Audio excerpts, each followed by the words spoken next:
தென்காசி மாவட்டத்தில் தென்மண்டல அளவிலான பூப்பந்தாட்ட போட்டி சிறப்பாக நடைபெற்று வருகிறது. தென்காசி நகர பகுதியில் உள்ள அரசு ஆண்கள் மேல்நிலைப் பள்ளியில் இந்த போட்டி நடைபெறுகிறது. இதனை பூப்பந்தாட்ட அசோசியேஷன் மற்றும் தென்காசி அசோசியேஷன் இணைந்து நடத்தி வரும் நிலையில் தமிழ்நாடு உட்பட தென் மாநிலங்களைச் சேர்ந்த வீரர் வீராங்கனைகள் ஆர்வமுடன் பங்கேற்று தங்கள் திறமைகளை வெளிப்படுத்தி வருகின்றனர். இந்த போட்டியில் வெற்றி பெறுவோர் தேசிய அளவிலான பூப்பந்தாட்ட விளையாட்டுப் போட்டிக்கு தகுதி பெறுவார்கள் என தெரிவிக்கப்பட்டுள்ளது.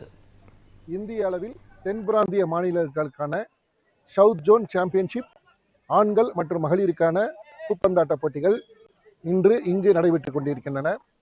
2 நாட்கள், இன்று சனி மற்றும் ஞாயிறு 2 நாட்கள் இந்திய தென் பிராந்திய மாநிலங்களான ஆந்திரா, தெலுங்கானா, கர்நாடகா, கேரளா, தமிழ்நாடு மற்றும் புதுச்சேரி அணிகள், ஆண்கள் மற்றும் மகளிர் அணிகள் இந்த விளையாட்டுப் போட்டியிலே கலந்து கொண்டிருக்கின்றன. 2 நாட்கள் நடைபெறும் இந்த போட்டியிலே இவர்கள் கலந்து கொண்டிருக்கும் யாருக்கும் எந்த கட்டணமும் இல்லை. உணவு மற்றும் தங்குமிடம் அனைத்தும் தென்காசி மாவட்ட பூப்பந்தாட்ட கழகத்தின் சார்பாகவும் தமிழ்நாடு பூப்பந்தாட்ட கழகத்தின் சார்பாகவும் ஏற்பாடு செய்யப்பட்டுக்